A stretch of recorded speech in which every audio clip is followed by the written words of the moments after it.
Johnny. I'm personally a creationist, and I'm making this channel and these videos because I find that evolution is an infectious disease. It is. I'm pretty sure you atheists will say the same thing about religion and Christianity and creationism in a whole. Okay, so right off the bat, you start off with telling us who you are and what you believe, and you have a little Edward Current moment there where you kind of make it a little bit hard to tell whether you're just playing around, trying to just, like I said, play Edward Current, or if you're actually genuine about what you're going to go on to say. But hey, we're open to our own opinions now, aren't we? Yeah, everybody's entitled to their own opinions, but to call opinions fact, that's, like I said in my statement, completely different. And regarding how cosmology relates to evolution, yeah, everything's linked by a chain of events and chronology, and I see where you're going with that, but you're trying to specifically debate evolution. If you're going to try to tackle in a video evolution by proving a young Earth or a young universe, then focus on that, because here we go. The main person I'm attacking really is a YouTuber by the name of Thunderfoot. He's the one who made the videos why creationists laugh, or why people laugh at creationists. Well, people who support evolution love to attack the Bible, and they use... Okay, so is your quote debate unquote about trying to disprove evolution, or about attacking Thunderfoot like you just stated? Which is fine. I mean, lots of people do it. Evolution, the Big Bang.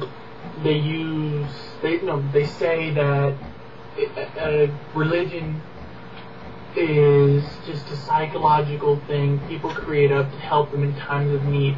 That people in times of need turn to deities. People are things of higher power to support them. I watched something where... So are you saying that people don't turn to God when they're religious? Then what do they do? So you're saying they don't believe in it and they don't use it as a way of dealing with issues? Because I would like to point to you that that's completely wrong, and yeah, they totally turn to it in times of need and in times of happiness and in times of sadness. I think that's why they practice those religions. And Dawkins, I believe, it's thing about how the major religions in the world are just the ones that survived the past. They were the ones people held the most, and they were the ones that people were able to pass down to make people believe, and it helped them. It helped them in times of need, and it made them feel happy. Hey, opinions. Few things I noticed, or a thing I noticed about evolution is that every time it runs into... Hold on, because you're about to go on to another point. Regarding religion and how it spreads, I think it more accurately spreads through conquest, although it still spreads through word of mouth and experimentation. Historically, it's been known to spread through conquest. Ottoman Empire, the white man arriving in the New World. I'm pretty sure the Mayans, Aztecs, and all those people, they weren't just given a book and told that it would make them feel good, or that it would be something they should learn. I'm pretty sure they were forced at sword point or at the heat of a flame to either convert or die. But we'll keep going here. Something that discredits it. It pops up with some supporting theory that counteracts the thing that discredited it. Really, those theories... I don't really get what you're trying to say here. I mean, so you're saying if somebody makes a statement, whether it's true or not, and it can be disproven, we shouldn't, just because it was made and somehow now it's just shielded from having to be proven truthful, yeah, I think people will, bring up supporting theories that add weight to an argument when they're trying to counter-argue a point that was falsely made or is not quite as correct as its maker thinks it is. If not, we would still be thinking the earth was flat.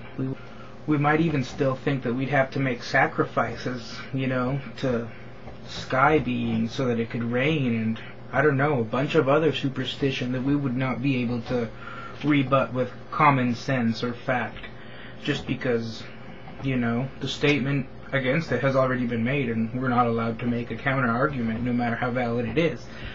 It makes no sense, buddy. Rely on faith.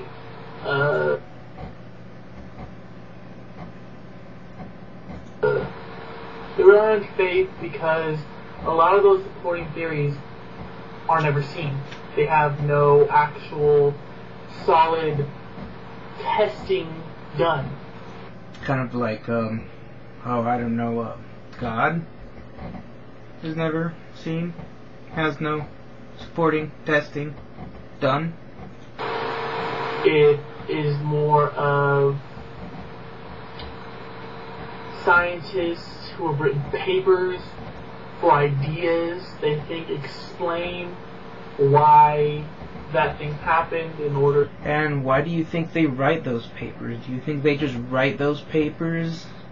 Or do you think they base them on some sort of research and they formulate a hypothesis and test it?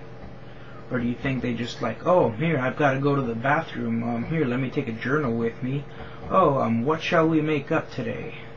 Come on, get real, buddy. To counteract the thing that discredited it.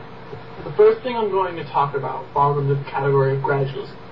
Really, we're 2 minutes into the video. The first thing you're going to talk about, the first thing you talked about was about 2 minutes ago. Relies on. Gradualism is a concept of changes modified in small, discrete increments rather than abrupt changes.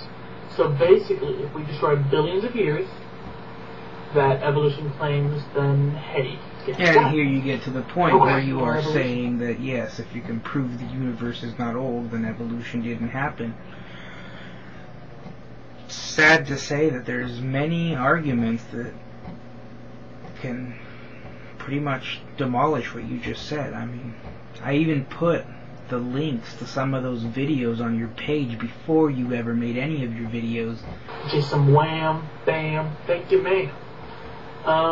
But of course, what person without the same faith it takes to believe those new theories evolution make will believe in that? No, I don't think projecting the method that religion uses onto science is the same as it actually being true. Like I've already stated, science does research. They formulate a hypothesis and they follow through with some experiments. They back up their claims. They don't just say, God did it, done there and done that, God done there did it. I don't have to think, I don't have to study, I just look at how pretty the clouds are, and it was a magical wispy cloud man that created it all. Christians do. So the big difference between creation and evolution is the time taken to create everything. No, the difference between Christianity and evolution would be that one is a theory or a series of theories postulated by scientists, and Christianity seems to be an Abrahamic religion based upon goat herder myth. It's creation 8,000 to 6,000 years, evolution 5 billion years or so. It's a long time, man. Okay, it's a long time, and how does that not make it so? $5 million in the bank. It's a lot of money, man, therefore it must not be real. Yet we know there's tons of millionaires.